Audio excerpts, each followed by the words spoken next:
Voilà, nous avons notre application, qui présentait quelques défauts comme on l'a vu tout à l'heure après une première intégration de l'Entity Framework.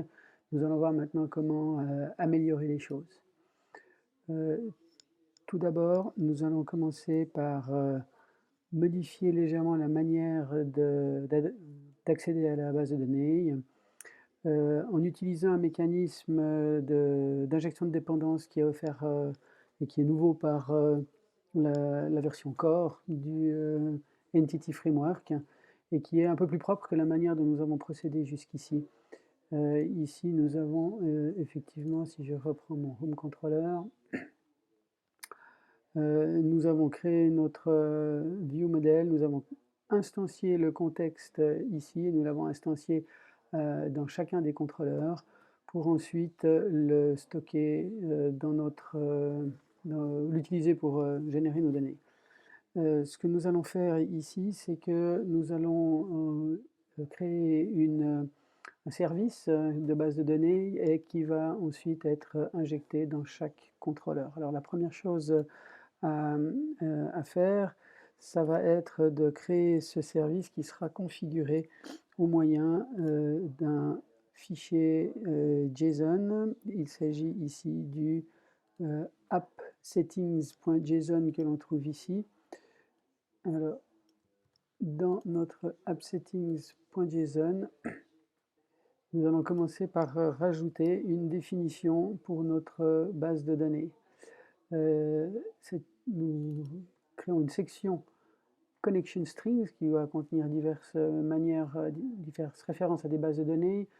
Nous n'utiliserons qu'une seule qui sera celle que nous nommons défaut et on retrouve ici les paramètres que l'on a déjà vus précédemment pour accéder à notre base de données Carnad. La deuxième partie maintenant va consister à aller définir notre service.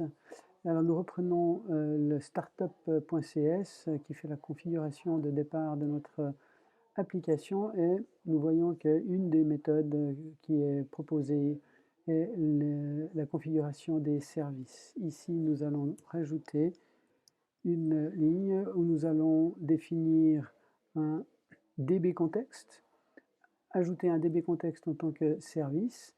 Nous allons utiliser notre Carnad contexte pour l'insérer ensuite, l'injecter dans nos contrôleurs. On retrouve ici notre connection string et notre default connection. C'est comme ça qu'on sait quelle base de données va être attaquée. Là, on a bien entendu un petit problème de référence pour l'instant. Alors, il va nous falloir référencer les bons namespaces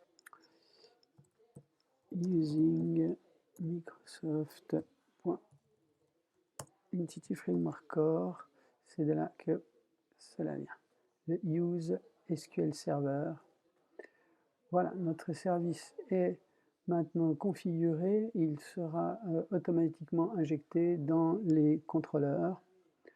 Mais il faut bien sûr que nos contrôleurs les enregistrent. Je vais donc aller dans mon Home Controller. Dans ma classe Home Controller, la première chose à faire va être de déclarer un constructeur qui va recevoir la dépendance injectée automatiquement. On va la sauver dans une propriété ici que j'appellerai Carnad Context. Et maintenant, je n'ai plus besoin de faire cette instanciation et je ne fais que référencer ici mon contexte. Et je fais pareil pour les autres. Le comportement de mon application n'a pas été affecté, mais on a simplement un accès plus propre à notre base de données. Voilà, nous constatons que nous avons toujours le même écran d'accueil, nous avons toujours nos pays, nos groupes, aucun changement, donc application fonctionnelle mais code refactorisé. Nous allons voir maintenant comment nous allons pouvoir afficher correctement cette fois les pays, puisque le numéro de téléphone est associé au pays, ainsi que les groupes. Tout d'abord, regardons un aspect théorique qui est le mode de chargement des données. ASP.NET Core, Entity Framework, et voyons les modes de le mode de chargement qui existe pour les données liées. Donc nous avons un modèle qui a des propriétés de navigation. Ces propriétés de navigation, par défaut, ne seront pas chargées. C'est-à-dire que les enregistrements qui sont référencés lorsque je charge mes contacts ne seront pas chargés.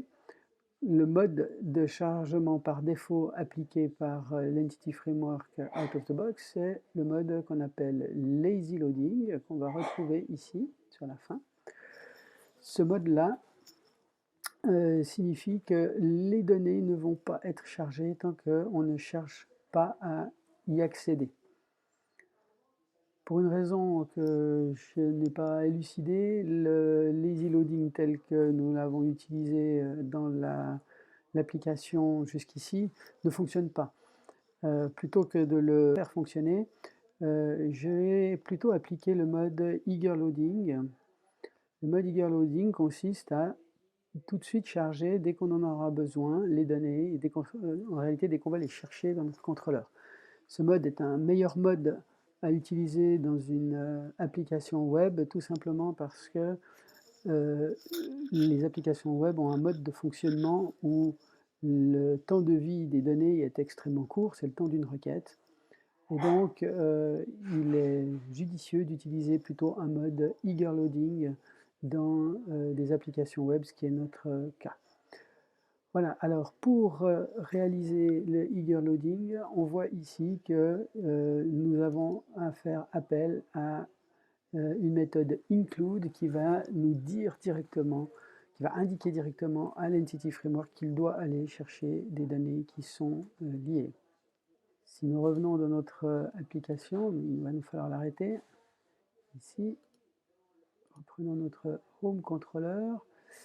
Ici, dans notre Home Controller, lors du chargement, nous n'avons chargé que les contacts. Ici, nous allons donc charger, mais avant de le faire, pouvoir faire le include, il va falloir que j'ajoute ici une référence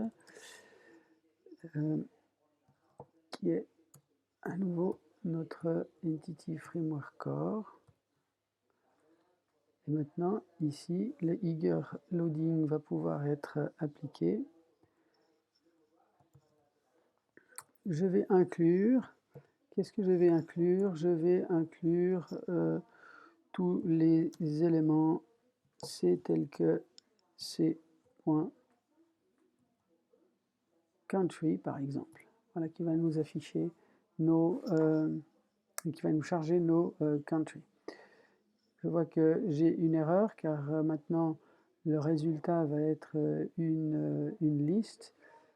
Je vais revenir dans mon modèle pour modifier maintenant mes contacts. Contact view modèle, ce sera plus un DB7, mais ce sera une liste de contacts. Home Controller, et ici, nous allons encore transformer en liste le résultat du chargement. Visite via le débugger pour s'assurer du chargement. Voilà, le débugger s'est arrêté sur mon point d'arrêt. Je vois que j'ai ici des données. Ces données contiennent un contact, une liste de contacts. J'ai 8 contacts, donc je vais trouver un tableau de 8 objets de type contact. Et maintenant, si je vais regarder à l'intérieur de mon contact, nous allons voir que le pays, maintenant, est un objet de type country. Précédemment, cet objet n'était pas chargé, il restait nul. Je vais dérouler pour aller voir ce qu'il y a dedans et je vois que ce contact est bien lié à l'Italie. Ma propriété a été bel et bien chargée. Et donc là maintenant, si je continue l'exécution, je vois déjà apparaître maintenant mes numéros de téléphone que je n'avais pas précédemment. Nous allons vouloir également charger les groupes. Pour charger les groupes, on va simplement chaîner les appels, include, donc on va également inclure, .include, les éléments C tels que C.bilang.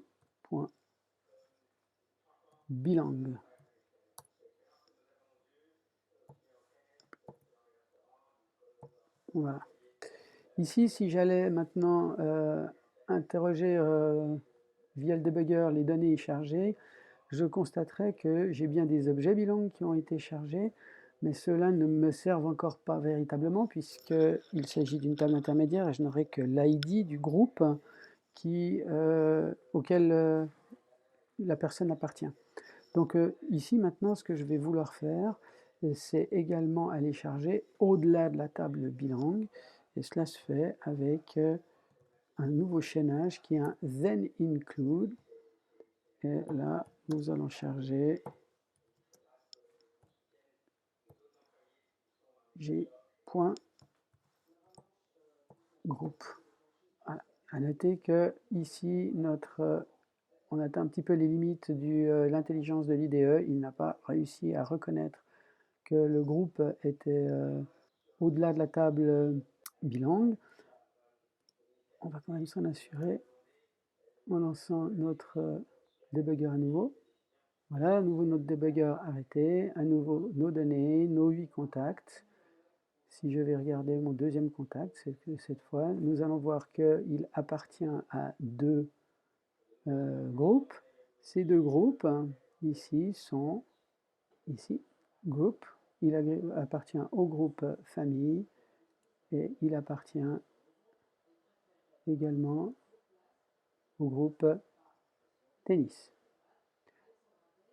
Qu'est-ce que ça donne au niveau de l'affichage? En réalité, ça ne va rien donner de beaucoup plus impressionnant parce que pour l'instant, je n'affiche toujours qu'aucun ou plusieurs. On peut voir qu'on a déjà un léger progrès puisqu'on est un peu plus précis. Mais maintenant, ce qu'on aimerait voir, c'est bien sûr les noms des groupes auxquels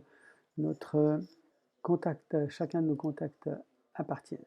Pour ça, je peux aller modifier directement la vue. Maintenant que mes données sont disponibles, si je vais ici dans la vue Home Index, voilà, ici j'avais le count 0 ou plusieurs, on a vu que ceci maintenant fonctionne, j'ai vraiment une distinction, puisque bilang a été chargé, j'ai vraiment une distinction entre aucun et plusieurs, mais c'est ce plusieurs qui maintenant ne me donne plus satisfaction. Je vais rajouter une boucle for each ici. For each, donc nous avons des éléments de type bilang, b in contact.bilang, tous les éléments de cette liste que l'on va parcourir. On va mettre à l'intérieur d'une balise, par exemple span, nous allons y mettre le b point. Quel est le groupe? Et du groupe, nous voulons son nom. Regardons le résultat. Et voilà, je vois mes groupes qui sont affichés.